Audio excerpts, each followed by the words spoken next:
Fang teeth? Checked. Big titties? Checked. Thick thighs? Checked. Accidentally lewd? Definitely checked. Tejina Senpai is one of the few shows I really enjoy from the past seasons, and I feel like it got swept under the rug without a chance to prove itself. People were quick to label it as another dumb edgy comedy, which it kind of is. Cut. If you've heard nothing about Tejina Senpai, I have to get this out of the way and tell you that, although I found it to be a very relaxing and enjoyable comedy, it is an edgy comedy, meaning that the punchlines will sometimes include a lewd edgy moment. The central focus of the show is this apparently clumsy girl attempting to do magic tricks. The fanservice scenes are reasonably frequent. I say this early since I know some people get turned off by fanservice, which is understandable, so if you are one of those people, this may not be your cup of tea. However, I have to say that the fanservice actually works well with the gags and the overall humor. They complement each other. The humor wouldn't work without the fanservice and the fanservice without the humor. I realize I've been talking too much about fanservice recently, but I promise this will be the last time. Probably. One thing to note is that the camera, and therefore most of what we see, is from the male lead perspective, who is also a man of culture. Thus, most of Senpai's behavior is presented as being very sexy when it's not cute, of course. This combination makes the overall comedy pretty entertaining.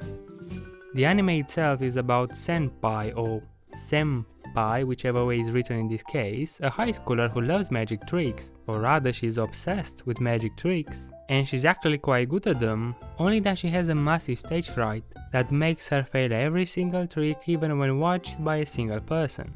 She's joined by our male MC referred to as Assistant Kun, who unwillingly becomes the senpai's partner, and together they run the magic club.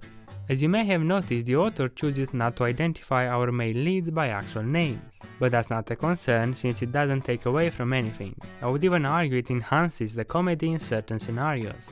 We also meet a few other characters who, one way or another, get involved with the magic club, such as Senpai's teasing sister, the magic club advisor, Madara, this Sharky Chemistry Club president, Saki lusting for her overweight brother, and Masashi cringy for his unusual sister.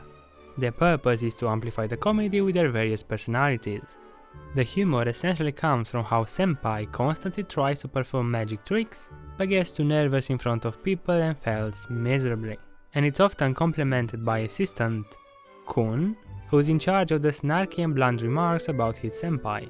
If you've seen Tagashikashi or Shimoneta, the senpai will definitely remind you of their main heroines. She's kind of a physical combination of Anna and Hotaru, and that's obviously a plus.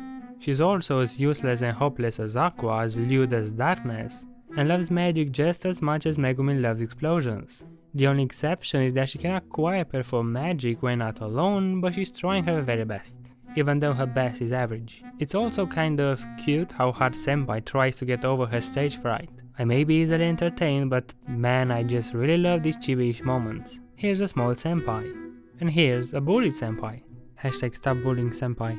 An interesting little bonus is that she actually reveals how some of the magic tricks are executed, and also shows how to perform them. Granted very briefly, but enough to get an understanding on how they're done. The magic performances range from card tricks to box illusions, pulling pigeons out of hats, making things disappear, etc. They are always followed by a silly and humorous punchline. The visuals are surprisingly good. The artwork is very neat, on point and detailed, although it does look kind of hentai-esque, especially the facial expressions, which are definitely hentai inspired, but they're blended in quite nicely, and I guess that's what makes the facial designs in Tejina Senpai kind of unique-ish. They're very expressive. And the animation is way better than I expected. Obviously there's nothing crazy, you're not going to see any mind-blowing Sakura sequence, but it's consistent and noticeably good for what it is. My only concern with this type of single topic comedy was that it could get repetitive as the episodes went by. There's only so much versatility until you have to repeat some of the punchlines, since the show mainly revolves around magic tricks.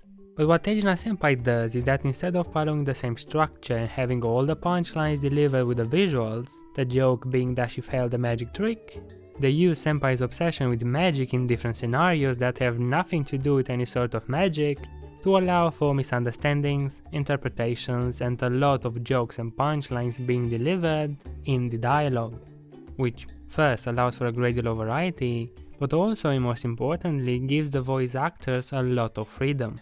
And it's their strong performance and delivery that ultimately made me laugh. Granted, usually the performances of voice actors is the main thing that makes a comedy funny for me, obviously as long as they're good, and in Tejina Senpai, they're brilliant. It sounds like they're having a good time, which makes me have a good time.